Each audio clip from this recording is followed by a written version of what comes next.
I am not wearing this stuff. Hey, I've been a lightsaber collector for quite some time now.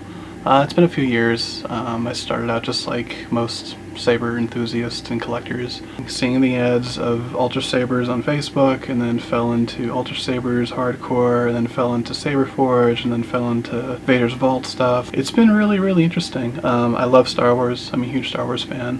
Very passionate, huge fan. So naturally I fell into prop making and prop building and collecting and costuming and such, and then I fell into lightsaber collecting naturally, very quickly. I always searched, was always passionate about the ultimate saber. There's that one prop that you are just obsessed with and that you're just crazy about, and I think a lot of lightsaber collectors and builders and costumers, we do have that one favorite saber. And here it is. This is my Makoto Lightsaber.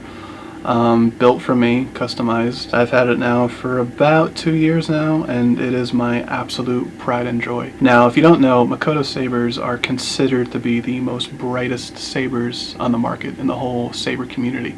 Yes, there are some debates and some opinions about who's the brightest and who's the best. It's a matter of opinion. I truthfully think that this is the ultimate part of my collection and my absolute pride and joy, and I absolutely love this thing. So I'm going to demonstrate how it looks and how it sounds. Also, that should be noted that any lightsaber video you're ever going to watch, anything that you're going to watch related to lightsaber collecting or anything at all, what you see on film is not what you're going to see in person. If you fall into the trap of collecting lightsabers and stuff, you definitely are going to see a giant night and day difference of what you see on film versus how it looks in person. All these blades have reflective film inside them.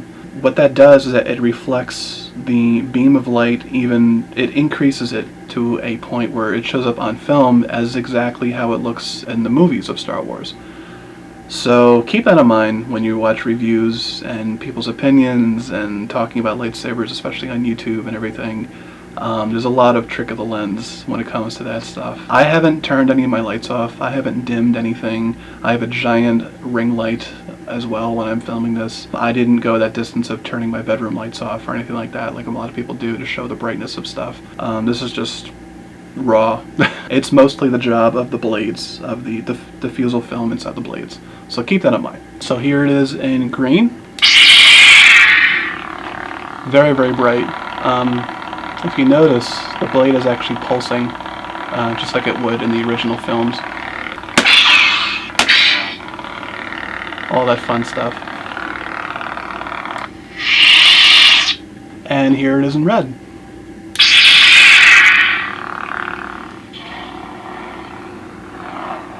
Much brighter, in my opinion. The red really fills in a lot.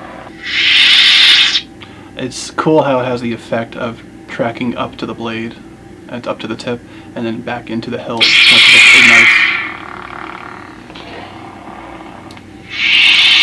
I think it's pretty cool. And for the hell of it, I have here a Force Effects Obi-Wan Kenobi Episode 1, as equivalent as a Force Effects Black Series Saber, or the Disney Park Sabers, or the Savvy's Workshop Sabers.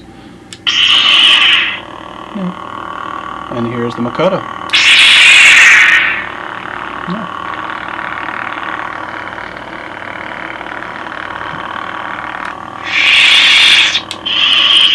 Here is the Ultra Sabers. I forgot the name. I think it's a Savior. It's the Revan model. This is a Tri-Kree stunt saber. It has no sound. Nice red. It's really nice. And here's the Makoto. Once again, there's a huge difference, at least into my eyes.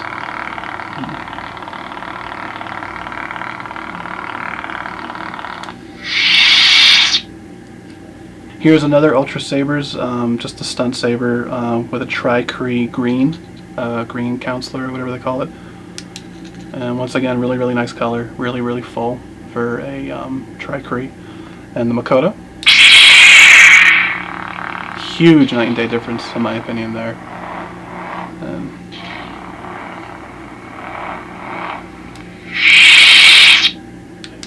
And last but not least, here is a Saber Forge. I think it's called the Zephos. If I'm pronouncing that wrong, I'm sure I am. It's yellow, which doesn't really appear all that bright to the eye. Yellow has a certain dye and a certain color of the bulb where it just doesn't really pierce the eyes as much as a green or a red or a blue or even the purple. Yellow is my favorite color though, so I have a lot of yellow sabers, and this is by far my favorite yellow saber that I own. And here's a Makoto.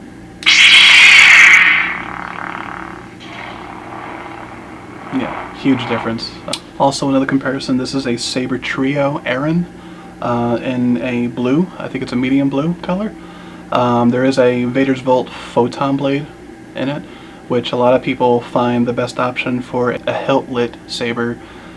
If you want that perfect full green color, but here it is. It's very, very bright, it's much brighter and much clearer than you would on any of the other sabers that are hilt lit. And here's the Makoto.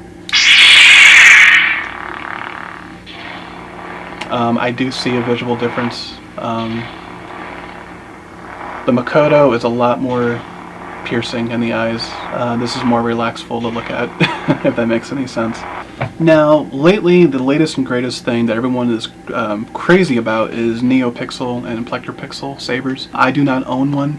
I have compared the Makoto to one though, at shows and conventions and some friends and some gatherings. Do I think the Makoto is brighter than a Neopixel? Absolutely. My opinion, a lot of people have a debate and argument about that. Comparison side by side though, the Makoto beats the hell out of a Neopixel saber when it comes to brightness. Now, Neopixel sabers, they do have a lot more to offer though. If you want to change the color of your blade of just a flick of the wrist, you can do that with a Neopixel. If you want different sound fonts and different effects and a different, like, basically bonus features of a lightsaber, you can have all the colors of the palette with a Neopixel, and I love Neopixel. I just never really jumped on the bandwagon with Neopixel though, because the more I looked into them and the more I saw how expensive they were and the features that they had, I just don't think that they're really there yet in technology. The biggest downfall about Neopixel is that as of right now, the average battery life is 30 to 45 minutes before it's dead. And you know, I do a lot of events, I do a lot of costuming. That's a big turnoff for me when a battery that lasts very, very short time like that. And unfortunately, I just never found the need to get a Neopixel since I have a Makoto. But this battery, this lasts, I think the longest I had it last for was about 4 hours before I started to remotely saw it dim. And that's 4 hours without ever switching off. And I think that's really impressive with this thing that's completely handmade and hand built. Also, to keep in mind, you know, I collect lightsabers. I love lightsabers. I collect a lot of props and costumes. I do not use these though. I do not swing them around. I don't know how to swing them and flip them and do these stunt choreographies and these planned fighting stuff with them. I do not do fencing. I just simply collect them and I hold them in my hand for costumes. A lot of people do that. I think it's amazing. I do, in fact, get quite jealous of people who can do that because I cannot for the life of me. Do I recommend using these for combat? I haven't, so I can't really say, but I know a lot of people from YouTube and some forums that do use these for combat. They see no issues with it, even though it's a string blade. It is very fragile. It cannot take a hit as much as what a Ultra Sabers. And Ultra Sabers you can beat the hell out of a tree with, but I don't recommend that with any type of string blade saber at all. I would keep it to the bare minimum. A lot of people are really into that stuff, but you know, I just think they look pretty. So, never been the one to really get that far into as far as joining a gym and being trained with these because I'm just a collector. So the Makoto that I own is completely, it's available right off his website. He has multiple hilts for option to order. This is the ULSB, I believe, roughly based on the Luke Skywalker, Anakin Skywalker hilt. I don't know, I was really drawn to it. The cool thing about Makoto lightsabers is that they're completely customizable if you were to get really detailed with it. The entire emitter up here, if just by a couple screws of an Allen wrench, the whole emitter can slip off. I actually slid mine further down towards the center of the hilt, and I don't know, I think that's just a lot more appealing looking. I dirtied it up a little bit. I gave it some dirt, gave it some grit, and I actually added some leather wrapping at some point, just because why not? It was laying around. Of course, I did the typical thing with O-rings and some rubber here and there. Other than that, it's just a basic Makoto that you would order directly from him, from his site. Interesting story about how the saber came about. Just like any other prop that I owned, there's always a story behind it. For the longest time, I was hunting and searching for the ultimate lightsaber, and one to complete my collection, which never happens. If you're a saber collector, your collection's never going to be complete. I wanted to branch out away from stunt sabers and effects sabers and stuff like that, from Ultra Sabers and Saber Forge, and I really wanted to experiment with other brands.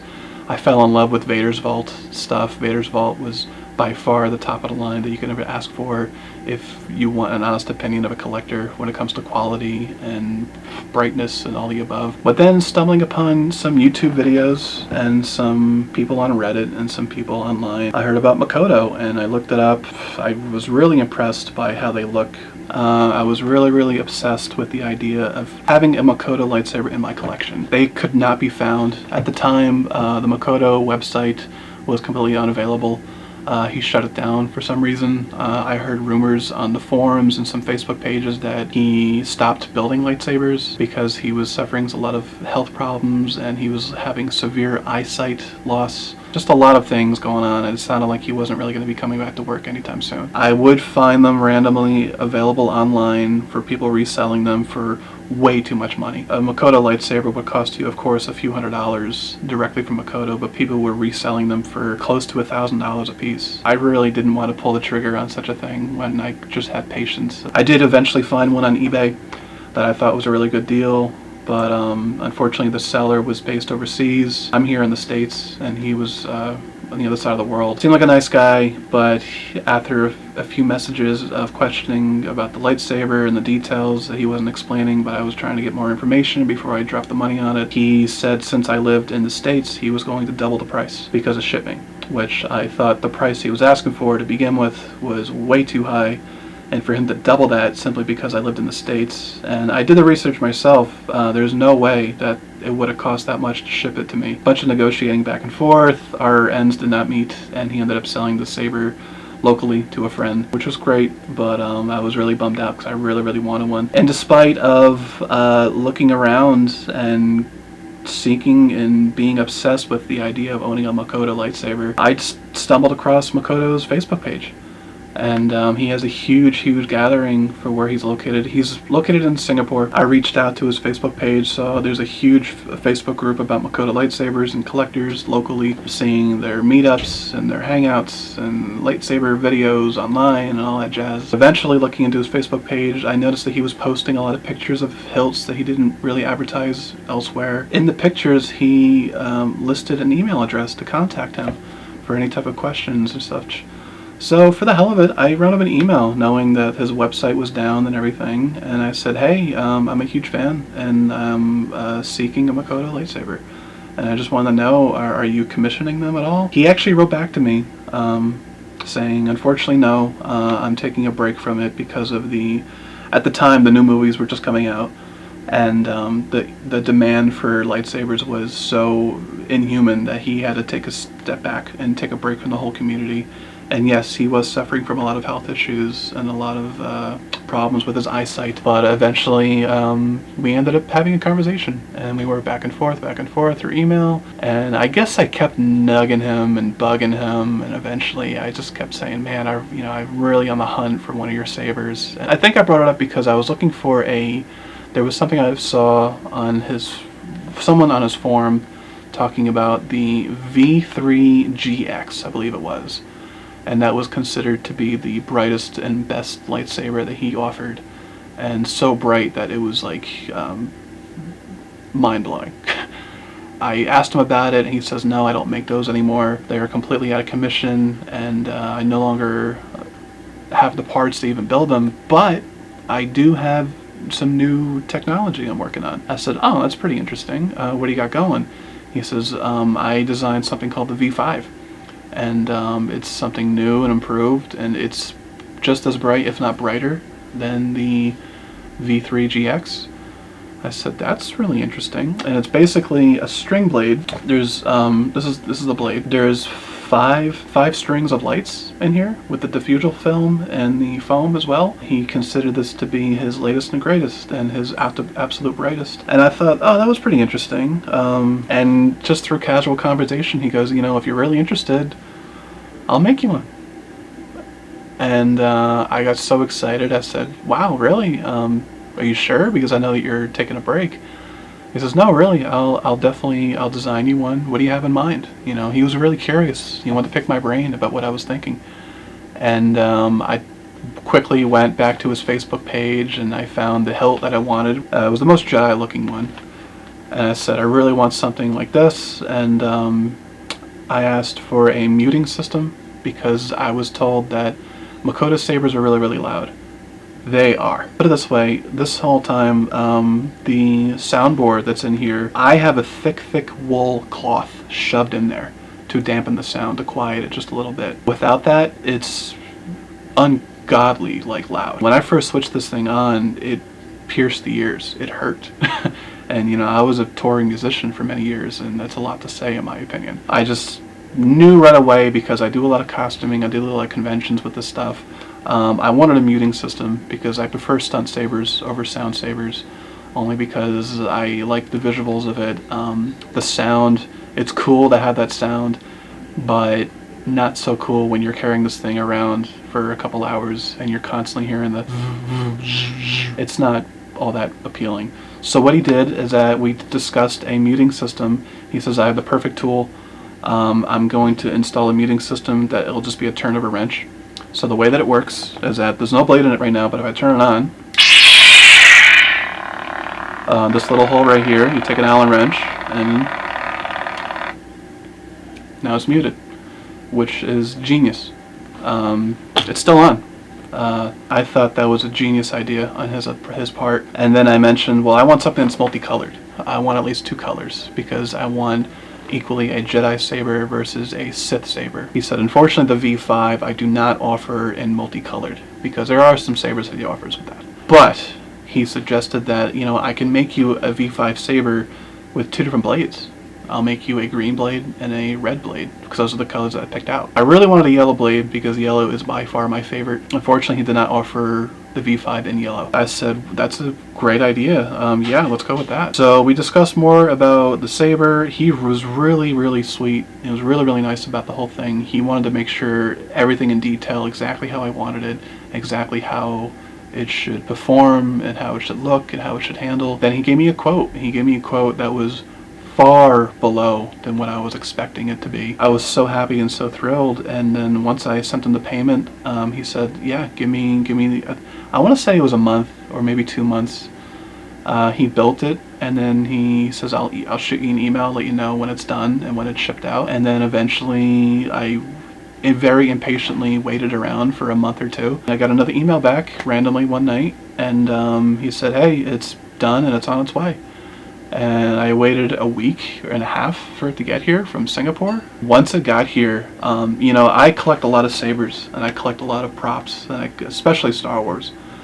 And I've never had a prop, hence a lightsaber, that the moment I switched it on, it took me back to those films. It actually brought back a lot of childhood memories of watching the films, and it was a lot of emotions that went through me, if that makes any sense, which is crazy to say out loud. It really did, though. It's the closest thing that brought me back to being, you know, 8 years old watching the films on VHS, and especially in the green color, you know, it just took me instantly back to Return of the Jedi, and I can only thank Makoto for that and making this happen. Since then, it's been 2 years since I've owned it. He does have a new website now available. He is taking commissions. He's building sabers now. He actually has a new saber now that's even surpassed above the V5. Still not available in yellow though, because otherwise, once he starts doing yellow sabers again, comparable to the V5, if not better, I will jump on it in a heartbeat because I'm obsessed with it. But yeah, that's my story of my Makoto. But yeah, it's a ULSB Makoto lightsaber, completely aluminum, very, very strong, very, very hefty, very, very thin hilt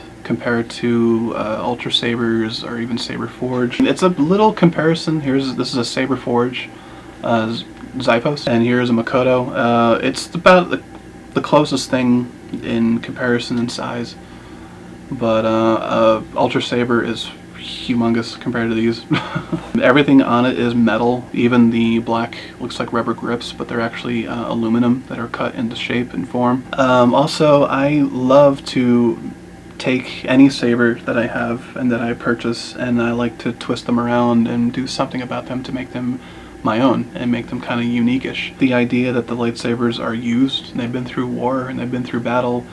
I like the ancient side of the Jedi and Sith, the Old Republic, I guess you would call. So I try to capture that look in every saber that I own. Even my Revan lightsaber, I did the heaviest weathering with. Beat the hell out of it, scratched it up, dirtied it up as much as I can, because to me, Revan wasn't a clean guy. He has been through some stuff. I think that's really sets it apart from most average collectors and stuff like that, because when you spend a lot of money on this stuff, the idea of covering it in paint and scratching it up and beating it around is heartbreaking to most people. But I think it's necessary when the theming of the prop. It makes it personal, it makes it intimate. And to me, you know, out of all the sabers that I own, aside from my Savvy's Workshop, this is my Savvy's Workshop saber from Disney, which is a collection of multiple parts, 3 different themes actually of parts from Savvy's Workshop. This is my saber. This is my personal saber that I would call if I were a character of such. As well as this, they're both equally my saber. They both have a lot of emotional intimacy to me, as well as Star Wars. And Star Wars means a lot, and it always will be.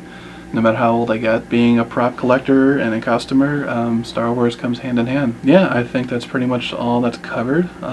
Thanks for letting me show off my cool stuff, and thanks for watching. And yeah, see you later. Bye.